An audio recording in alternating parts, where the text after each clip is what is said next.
내가 여기서 끝날 것 같아? 넌 반드시 죽여버릴 거야. 피선주, 네 가족 모두. 차가운 유리창 너머에서 마주한 눈빛은 사리를 품고 있었어요. 진상아는 교도소 안에서도 끝나지 않은 복수의 불씨를 품고 있었고, 그녀의 손에는 아직 움직일 수 있는 125억의 스위스 자금이 남아 있었죠. 피선주는 이제 막 행복의 문턱에 섰지만 그녀를 노리는 그림자는 더 짙어졌어요.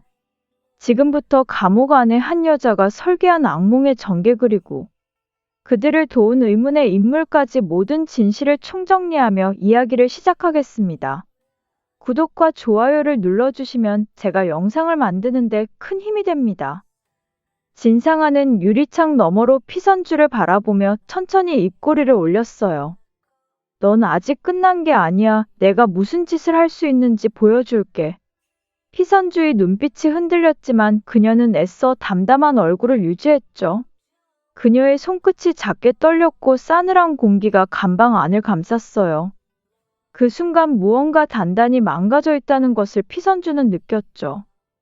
진상아가 교도소 안에서 지갑도 없고 자유도 없는 삶을 살고 있어도 그녀가 숨겨둔 125억은 아직 그녀가 손에 쥐고 있었고, 감방 안에는 여러 조직이 있어 살인 청부를 전국 구호하는 들개파에게 이 돈을 빌미로 의뢰를 했어요. 그리고 그녀는 복수의 기회를 기다리는 얼굴로 창밖 하늘을 가만히 올려봤어요. 깊은 밤 교도소의 조용한 취침 시간 진상아는 벽틈 사이에 감춰둔 쪽지를 꺼냈어요. 그 쪽지에는 암호와 계좌번호 그리고 한 사람의 이름이 적혀 있었죠. 진상아는 자신과 거래를 이어갈 악마를 선택했고 서슴없이 마음을 넘겼어요. 그 선택은 지옥으로 가는 또 다른 입구였고 그녀는 주저하지 않았어요. 눈을 감으며 그녀는 속으로 중얼거렸어요. 이제부터 진짜 시작이야. 조용한 마을 골목 어기 낡은 트렌치코트를 입은 심순애가 모습을 드러냈어요. 세상과 담을 쌓고 사라진 줄 알았던 그녀가 복수를 품고 다시 돌아온 거였죠. 그녀는 통화 한 통으로 조직과 다시 연결되었고 모든 것을 다시 조율하기 시작했어요. 그 눈빛에는 연민도 미련도 없었고 오직 피선주 가족을 향한 증오만 있었죠. 그녀는 입꼬리를 올리며 혼잣말했어요. 다시 무너뜨릴 시간이야. 그 시각 피선주는 작은 식탁에 가족을 둘러앉히고 따뜻한 저녁을 준비하고 있었어요. 피진주는 방송 준비에 분주했고 피미주는 광고 촬영 일정을 이야기했죠.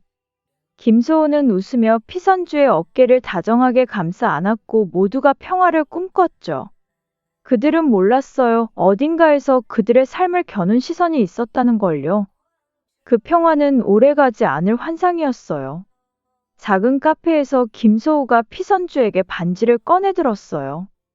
나랑 함께 살아줄래요? 피선주는 잠시 망설였지만 이내 고개를 끄덕였죠. 그들의 눈빛에는 진심이 담겨 있었고 주변 사람들도 축하해줬어요. 하지만 그녀의 등 뒤에서는 음산한 그림자가 길게 드리워지고 있었죠. 기대하던 신작 출판이 임박했을 때 출판사에서 갑작스레 계약을 파기했어요. 표절 논란이 있습니다. 라는 한 줄 통보와 함께 모든 일정이 무산됐죠. 피진주는 충격의 말을 잃었고 의심스러운 기사가 SNS에 퍼지기 시작했어요. 누군가 그녀의 커리어를 망가뜨리려 한다는 불안이 피어올랐어요. 그녀는 책상 앞에 앉은 채 손끝을 꾹 움켜쥐었어요. 피미주가 메인 모델이었던 CF가 촬영을 하루 앞두고 일방적으로 취소됐어요. 이미지 타격 우려로 계약 진행이 어렵습니다. 라는 통보만 남았죠. 방송사 내 익명 제보가 있었다는 이야기가 돌았고 광고업계의 분위기도 이상했어요. 피미주는 화장대를 내려치며 울컥했어요. 누가 우리 가족을 이렇게 만들고 있는 거야. 피선주의 사무실 문틈으로 무언가가 밀려 들어왔어요. 펼쳐보니 가족 사진에 붉은색 펜으로 다음은 너야라고 적혀 있었죠. 피선주는 깜짝 놀라 문 밖으로 뛰쳐나갔지만 주변엔 아무도 없었어요. 그날 이후로 그녀는 사무실 문을 잠그는 습관이 생겼죠. 공포는 조용히 그녀의 삶을 파고들기 시작했어요. 피진주의 노트북에서 갑자기 자동으로 이메일이 전송됐어요. 보낸 사람도 모르게 협박 메일이 관계자들에게 퍼져나갔죠. 피선주는 이를 알아차리고 백신 프로그램을 돌렸지만 이미 늦었어요. 해킹의 흔적은 치밀했고 누군가는 그들의 주변 모든 장치를 알고 있었어요. 무언가가 조직적으로 움직이고 있다는 느낌이 스멀스멀 다가왔어요. 피선주는 조심스럽게 관할 경찰서를 찾았어요. 가족이 조직적으로 위협받고 있으며 실제로 피진주의 원고가 유출됐고 피미주의 광고 계약까지 무너졌다고 설명했죠. 하지만 담당 수사관은 서류를 넘겨받고도 미적지근한 반응이었어요. 사적인 감정이 개입된 건 아닌지요? 현재 증거상으론 강제 개입이 어렵습니다. 그 말에 피선주는 숨을 고르며 되물었어요. 사적인 감정이면 죽은 다음에야 수사하실 건가요? 순간 분위기가 얼어붙었고 그녀는 답답한 마음으로 사무실을 나섰죠. 무언가 더 큰 힘이 움직이고 있다는 불길한 예감이 들었어요. CF 취소 이후 며칠 뒤 피미주는 모처럼의 야외 촬영을 위해 차량에 올랐어요. 그런데 도로를 달리던 중 브레이크가 말을 듣지 않았고 순식간에 차는 길가를 들이받고 멈췄죠. 피미주는 다행히 큰 부상 없이 구조됐지만 누군가가 차량 브레이크 라인을 건드린 흔적이 발견됐어요. 경찰은 단순 정비 불량일 수 있다고 말했지만 피선주는 분명한 악의가 숨어 있다는 걸 직감했어요. 이건 우연이 아니야. 누가 우리를 죽이려는 거야. 그녀의 속에서 분노가 끓어오르기 시작했어요. 피진주는 담당 편집자로부터 연락을 받고 출판사로 불려갔어요. 그녀가 제출한 원고 내용과 유사한 내용이 이미 다른 작가의 출간 예정작에 포함되어 있다는 통보였죠. 심지어 계약 해지뿐 아니라 법적 소송까지 예고됐어요. 피진주는 망연자실한 얼굴로 종이를 내려다보다 조용히 중얼거렸어요. 이건 내가 쓴 게 맞는데 누가 어떻게? 그녀는 누군가가 USB에서 원고를 훔쳐낸 기억을 떠올렸고 그 순간 심장이 내려앉는 것 같았어요. 김소호는 늦은 밤 사무실에서 나오는 길에 뒤따라오는 그림자를 느꼈어요. 모퉁이에서 핸드폰을 꺼낸 척하며 뒤를 돌아보니 검은 모자를 쓴 남자가 갑자기 방향을 틀었죠. 그는 의심을 품고 그날 이후로 차량 블랙박스와 CCTV를 모두 확인했어요. 그런데 누군가가 일정하게 그의 퇴근길만 따라붙고 있다는 사실을 알게 됐고 피선주에게 조심스럽게 이야기했죠. 누가 우리 주변을 맴돌고 있어요. 아주 집요하게요. 그 말에 피선주의 눈빛이 매섭게 변했어요. 모든 이상한 조짐들이 하나로 엮이기 시작했어요. 피선주는 가족에게 아무 말도 하지 않은 채 일상 속에서 주변을 관찰하기 시작했죠. 카페에서 이상한 시선을 느꼈고 우연히 마주친 택배 기사도 어딘가 익숙한 얼굴이었어요. 심지어 집 앞 CCTV에는 낯선 차가 며칠째 같은 시간에 정차해 있었죠. 그녀는 점점 무언가에 둘러싸이고 있다는 불안에 사로잡혔고 문득 진상아의 눈빛이 떠올랐어요. 이건 우연이 아니야. 누군가 나를 조이고 있어. 한편 도시 외곽의 허름한 건물 안에서 심순애는 조용히 전화를 걸고 있었어요. 다시 시작할 준비됐어. 내가 필요한 건 정확한 타격이야. 그녀의 목소리는 낮고 냉정했죠. 오래전 끊겼던 연결선이 다시 닿았고 그녀는 조직과의 협조를 통해 복수의 계획을 실행에 옮기기 시작했어요. 자료를 넘기고 사람을 움직이고 돈을 뿌리기 시작했죠. 심순애는 오랜만에 웃으며 혼잣말했어요. 자, 이제 무너지는 소리나 들어보자. 그녀는 조용히 계획을 완성해 나갔어요. 감방 안진상하는 매일 같은 시간, 배식 트레이 안쪽에 작게 접힌 종이를 숨겼어요. 교도관이 스쳐 지나가는 순간을 이용해 슬쩍 건네면 어딘가로 전달됐고 거기엔 짧은 문장만 적혀 있었죠. 2차 실행 들어가라. 대상은 피선주.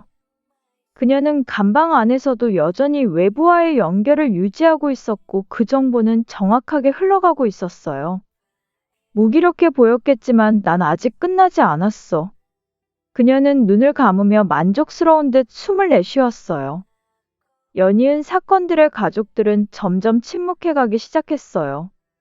피진주는 자신의 억울함을 호소할 곳이 없었고 피미주는 바깥 외출조차 꺼렸어요.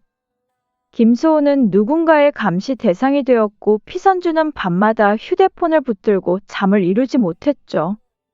무엇보다 이 모든 공격이 누군가의 계획된 타격이라는 점이 섬뜩하게 다가왔어요. 우리 집이 무너지고 있어요. 진짜로. 피미주가 울먹이며 말했고 피선주는 누구도 믿을 수 없는 현실 앞에 깊은 고독을 느꼈어요. 그날 저녁 네 사람이 조용히 거실에 모였어요. 피선주는 종이에 정리한 모든 사건을 책상 위에 펼쳐놓았고 한 사람씩 돌아가며 자신이 겪은 일을 설명했죠. 이건 우연이 아니에요. 누군가가 우리를 겨누고 있어요. 김소호가 단호히 말했고 피진주는 고개를 끄덕였어요. 피선주는 핸드폰을 들고 단호히 말했어요. 이제 더 기다리지 않겠어요. 우리가 먼저 움직여야 해요. 경찰이 안 도와준다면 우리가 방법을 찾아야죠. 그렇게 그들의 마음을 하나로 똘똘 뭉쳤어요. 피선주는 다음날 다시 경찰서를 찾았고 사건별 정리 파일과 사진 증거들을 제출했어요. 하지만 담당 수사관은 침착한 얼굴로 서류를 훑더니 말했다. 현행범도 아니고 피해 사실만으로는 수사 착수 기준을 충족하기 어렵습니다. 그 말은 곧 돌아가라는 이야기였고 피선주는 조용히 입술을 깨물었죠. 경찰을 통해선 아무것도 할 수 없다는 걸 뼈저리게 깨달은 순간이었어요. 그녀는 돌아서며 생각했어요. 법은 우리 편이 아니야. 그럼 다른 방법을 찾아야지.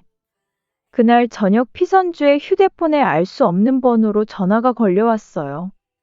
수화기 너머 목소리는 낮고 침착했지만 섬뜩한 여운을 남겼죠.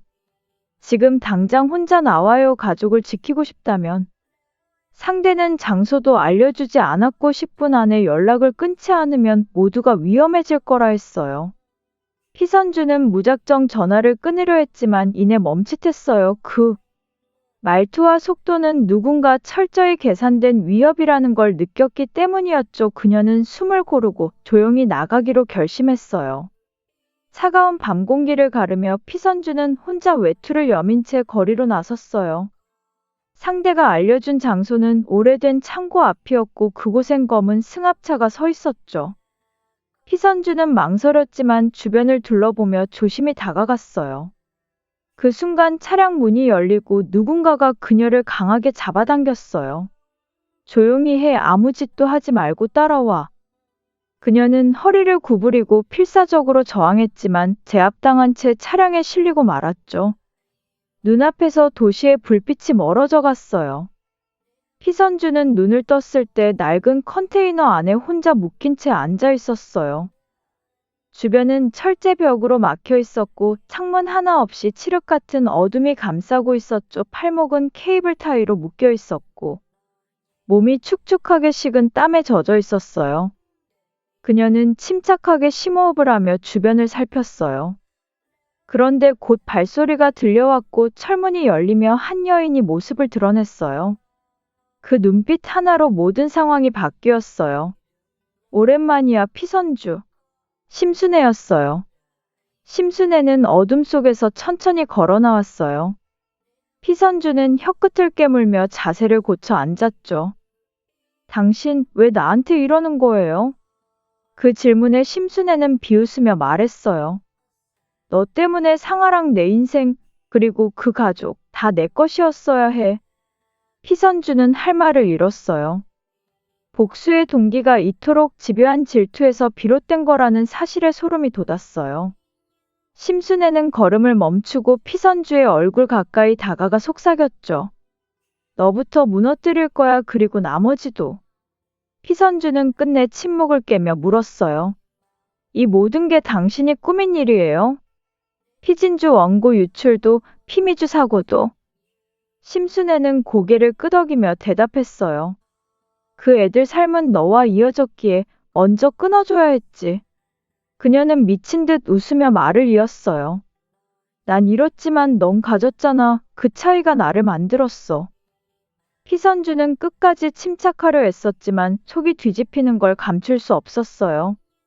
당신은 잃은 게 아니라 버린 거예요. 스스로. 그 말에 심순애의 눈빛이 흔들렸어요. 심순애는 통신기를 꺼내들며 조용히 지시했어요. 피진주, 피미주, 오늘 안에 다 데려와. 그녀는 명령하듯 손짓했고 검은 옷을 입은 조직원들이 움직이기 시작했죠. 그녀의 목적은 단순한 위협이 아니라 진짜 제거였어요. 피선주는 그 모습을 보며 조용히 이를 악물었고 이대로 있다가는 모두가 끝장이라는 사실을 절감했어요. 당신, 이대로 끝날 줄 알아요? 모두가 당신 죄를 알게 될 거예요. 심순애는 피선주의 말에 대꾸하지 않고 등을 돌렸어요. 피미주는 다음날 광고 촬영을 위해 새벽부터 차량에 올랐어요. 낯선 로드 매니저가 배정됐다는 말을 듣고 잠시 의아했지만 일정이 급해 따지지 못했죠. 그런데 이동 중 커피를 마신 후 머리가 어지러웠고 눈꺼풀이 무겁게 내려앉기 시작했어요. 왜 이렇게 졸리지? 그 말을 끝으로 그녀는 정신을 잃었고 차량은 외곽으로 방향을 틀었죠. 조수석에서 로드 매니저가 피식 웃으며 전화기를 꺼냈어요. 대상 확보 완료 이동 중입니다. 피진주는 한 광고업체 직원의 요청으로 회의에 참석했어요. 그녀는 자신의 글이 다시 평가받는다는 생각에 조심스럽게 기대했죠. 하지만 회의실 문이 닫히고 몇 분 뒤 누군가가 뒷문으로 들어와 조용히 문을 잠갔어요. 이게 무슨... 말을 채 끝내기도 전에 뒤에서 수건이 그녀의 입을 막았고 정신이 아득해졌어요. 의식을 잃기 직전 그녀는 피선주의 얼굴이 떠올랐고 속으로 되뇌었죠. 선주야, 무슨 일이 벌어지고 있어? 세 자매는 각각 다른 장소에서 납치됐지만 결국 같은 컨테이너에 모였어요. 서로의 얼굴을 본 순간 안도감과 공포가 동시에 몰려왔어요. 피선주는 언니와 동생을 확인하자마자 급히 손을 뻗었고 피진주는 눈물이 고인 채 말했다. 언니, 괜찮아? 무슨 일이야 이게? 피미주는 아직도 혼란 속에서 머리를 감싸쥐고 있었고 세 사람은 서로의 손을 꼭 붙잡았어요. 그들은 모두 느꼈어요. 이건 단순한 납치가 아니라 계획된 제거라는 것을요. 다음날 아침 심순애는 망망대해 앞에서 작게 웃으며 지시를 내렸어요. 오늘 밤이야 이 애들을 다 바다에 던져버려 남김없이. 조직원들은 고개를 끄덕이며 선박 준비에 들어갔고 세 자매는 배에 실릴 준비가 되고 있었죠. 피선주는 이를 악물고 탈출 기회를 엿보고 있었지만 묶인 손과 날카로운 감시는 쉽게 틈을 허용하지 않았어요. 그날의 바다는 비정상적으로 고요했고 죽음의 그림자가 수면 위로 드리워지고 있었어요. 심순애는 배 위 조타실에 홀로 서서 창문 밖바다를 바라보고 있었어요. 그녀는 입꼬리를 천천히 올리며 중얼거렸죠. 이제야 끝이 보이네. 이 아이들이 사라지면 나도 이 고통에서 벗어나는 거야. 그녀의 눈빛은 쓸쓸하면서도 이상한 희열로 가득 차 있었어요. 세상에게 복수를 한다는 명분으로 자신조차 속이고 있었고 그 복수는 언제부턴가 삶의 유일한 이유가 되어버렸던 거였죠. 그녀는 스스로에게 말했다어요. 잘했어. 이제 아주 잠깐만 더 참으면 돼. 해가 지고 어둠이 바다를 덮을 무렵 조직원들이 세 자매를 끌어냈어요. 피진주는 무릎이 꺾인 채 질질 끌렸고 피미주는 힘없이 고개를 떨구고 있었죠. 피선주는 이 모든 걸 받아들이지 않으려는 듯 끝까지 발버둥을 쳤어요. 우리 다 같이 죽어도 널 저주할 거야. 그러나 그들의 저항은 아무도 듣지 못할 파도 소리에 묻혀버렸고 세 자매는 결국 심순애가 타고 있는 선박 위로 실려 올라갔어요. 죽음이라는 끝을 향해 천천히 밀려가고 있었죠. 갑판 위에서 마지막 밤바람이 세차게 불고 있었어요.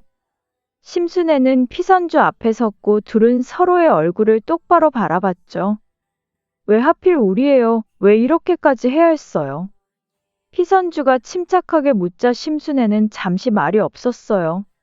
그녀는 조용히 고개를 돌리며 대답했죠. 넌 살아있어서 미웠어. 난 다 잃었는데 너는 끝까지 웃더라. 피선주는 떨리는 목소리로 속삭였어요. 그게 죄는 아니잖아요. 그 순간 심순애의 눈이 흔들렸어요. 모든 것이 끝나려는 바로 그 순간. 멀리서 날카로운 총성이 울렸고 고속정 한 척이 물살을 가르며 돌진해왔어요. 조직원들이 당황해 도망치려 했고 하늘에는 헬기까지 떠 있었죠. 모두 엎드려. 움직이면 사살한다. 짙은 방탄복을 입은 특수부대원들이 순식간에 배 위를 장악했어요.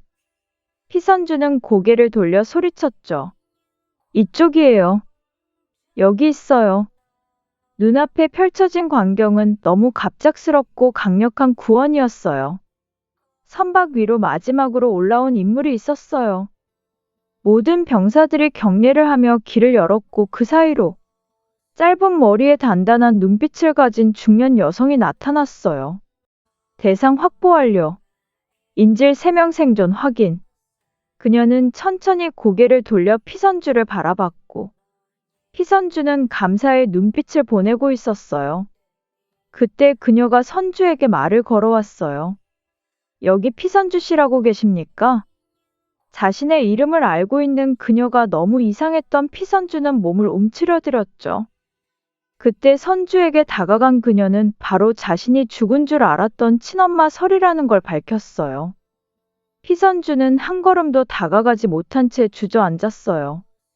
그녀의 눈에 고인 눈물이 한 방울씩 바닥을 적셨죠. 설이는 다가와 무릎을 꿇고 그녀를 감싸 안았어요. 늦어서 미안해. 그동안 얼마나 힘들었니? 피선주는 말없이 고개를 끄덕였고 설이의 품에 얼굴을 묻었어요. 피진주와 피미주도 이 광경을 보며 눈물을 흘렸고 그 순간 그들에게는 가족이라는 말이 어떤 위로보다 크게 다가왔어요. 피진주는 옆에서 조용히 서 있다가 입술을 꽉 깨물었어요. 엄마, 진짜 엄마 맞죠? 그녀는 믿기지 않는 듯 말했다가 이내 눈물을 쏟았어요. 왜 지금이야? 왜 우리를? 설이는 아무 말 없이 피선주를 껴안았고 세자매는 그렇게 살게 돼서요. 선실 안에 앉은 설이는 긴 침묵 끝에 입을 열었어요. 그날 난 죽지 않았어. 심순애가 날 죽이려 했지만 우연히 구조됐고 국정원의 보호하에 살아남았지. 그녀는 자신의 과거를 천천히 풀어놓았고 딸들은 그동안의 오해와 고통에 입을 다물지 못했어요.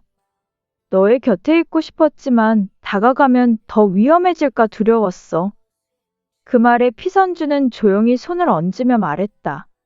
우린 살아있어서 다행이에요, 엄마. 설이는 그제야 자신이 이 작전에 왜 투입되었는지를 설명했어요. 최근 우리 부대는 국제 인신매매 조직과 해외 자금 세탁, 청부살인을 연루한 복합 조직을 내사하고 있었어. 피선주는 놀란 눈으로 그녀를 바라봤고 너희 이름이 그 조직 보고서 안에 등장했을 때 내가 견딜 수 없었어. 그녀는 감정이 북받친 듯 멈칫했고 세자매는 그제야 모든 고통의 연결고리를 이해하게 됐어요. 특수부대는 이미 한 달 전부터 들깨파의 움직임을 감지하고 있었어요. 설이는 복귀 명령을 받고 조직 내부로 잠입할 계획을 세웠고 그 과정에서 피선주 세자매라는 말을 여러 차례 언급했다는 도청 내용이 남아 있었죠. 그녀는 그 보고서를 받아들고 단숨에 알아봤어요. 내 딸이다. 모든 논리를 배제하고 그녀는 감정적으로 작전 개입을 요청했어요. 그 아이들이 위험하다면 내가 직접 움직이겠다. 그 말 한마디로 작전은 새로운 방향으로 전개됐어요. 설이는 도청 기록 중 피선주라는 이름이 등장하자마자 숨이 턱 막혔어요. 한동안 그 이름은 그녀의 가슴에 깊이 묻혀 있었고 감히 불러보지 못한 이름이었죠. 그녀는 곧장 도청 자료와 심순애의 연결고리를 추적했고 세 자매가 모두 위험에 노출되어 있다는 걸 확인한 순간 망설임 없이 작전을 요청했어요. 누구보다 그 아이들을 잘 아는 사람은 나뿐이니까요. 그녀의 말은 상관의 허락을 얻었고 모든 준비는 조용히 그러나 빠르게 진행됐어요. 작전 개입 전 서리는 선주의 얼굴을 사진으로 다시 마주했어요. 그 순간 가슴 깊이 묻었던 죄책감이 치밀어 올랐죠. 그날 불가피하게 아이를 남기고 떠날 수밖에 없었던 기억. 죽은 줄로만 알게 만든 세상 속에서 살아남은 자신이 도리어 괴물처럼 느껴졌어요. 내가 뭘 해도 이 아이는 날 원망할 거야. 그 생각이 그녀를 오래 붙잡았지만 결국 그녀는 다시 아이들의 곁으로 나섰어요. 사랑이 죄책감을 이겼던 순간이었죠. 조직이 무너지고 세 자매가 구조된 그날 밤, 심순애는 마지막 선택을 했어요. 모든 병력이 철수하고 남겨진 항구, 그녀는 바다 앞에 조용히 섰죠. 내가 진 거야. 그녀는 귓가에 맴도는 피선주의 마지막 말을 떠올렸어요. 그리고 가만히 신발을 벗고 방파제 위에서 아래를 내려다봤죠. 어둠과 바다, 그 경계 사이로 심순애는 스스로 몸을 던졌어요. 파도 소리만이 그 자리에 남았고 아무도 그녀를 다시 보지 못했어요. 다음 날 경찰은 국제 조직의 남은 잔당을 일망타진했고 심순애의 죽음은 실종으로 처리되었어요. 진상하는 법정에 섰고 교도소 안에서도 이어진 범행 지시와 살인 모의, 자금 세탁 등의 죄목이 추가되며 무기징역이 확정됐죠. 판결이 내려지던 날 그녀는 무표정한 얼굴로 판사를 쳐다봤어요. 모든 게 끝난 건가요? 그 말이 그녀의 마지막 자존심처럼 들렸고 세상은 그녀를 잊어가기 시작했어요. 형이 확정된 며칠 뒤 피선주는 마지막으로 진상아를 면회했어요. 유리창 너머에서 진상아는 의외로 침착하게 그녀를 맞이했죠.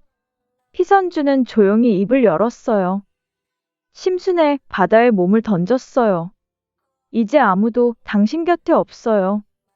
그 말을 들은 진상아는 그제야 두 눈을 감았고 숨을 깊게 들이쉬었어요. 그럴 줄 알았어요. 그 사람 끝까지 참지 못했겠죠. 그녀의 표정엔 후회도 분노도 없었고 다만 모든 것을 잃은 사람의 공허함만 남아 있었어요. 이후 진상아는 감방 안에서 점점 말을 줄이기 시작했어요.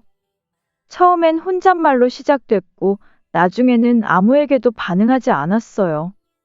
의료진은 그녀에게 정신질환 증상이 나타났다고 진단했고 그녀는 보호병동으로 옮겨졌죠. 감방 벽에 손톱으로 사랑받고 싶었어라는 글자를 새기던 그녀.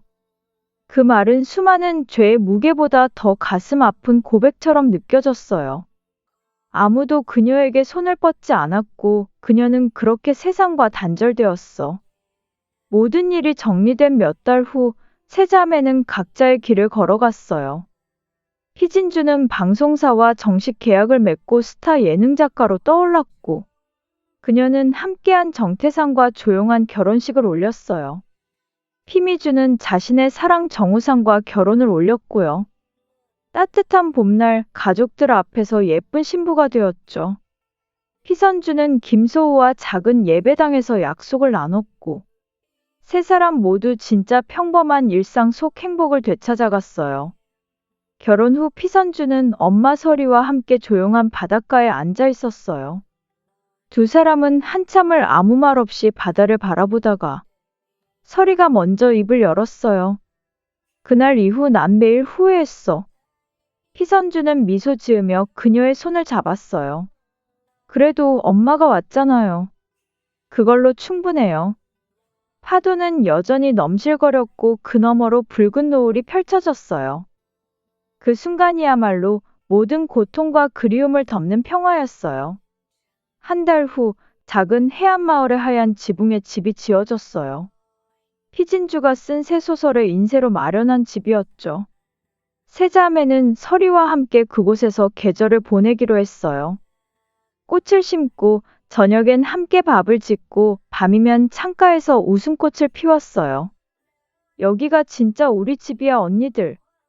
피미주의 말에 모두가 고개를 끄덕였고 그 집안엔 한때 찢어진 기억들이 따뜻한 기억으로 덧칠되고 있었어요. 해가 지는 바닷가, 피진주는 노트북을 열고 조용히 타이핑을 시작했어요. 이 이야기는 슬픔과 고통, 그리고 용서에 관한 이야기입니다. 우리는 쓰러졌고, 잃었고, 오해했고, 증오했지만 결국 살아냈습니다. 그 무엇보다 중요한 건 서로를 붙잡은 손이 있었던 거예요. 우린 가족이었고, 지금도 그렇고, 앞으로도 그럴 겁니다. 화면은 천천히 멀어지고 바닷바람 소리만이 남았어요. 그저 그렇게 조용히 앉아 있었을 뿐이었죠.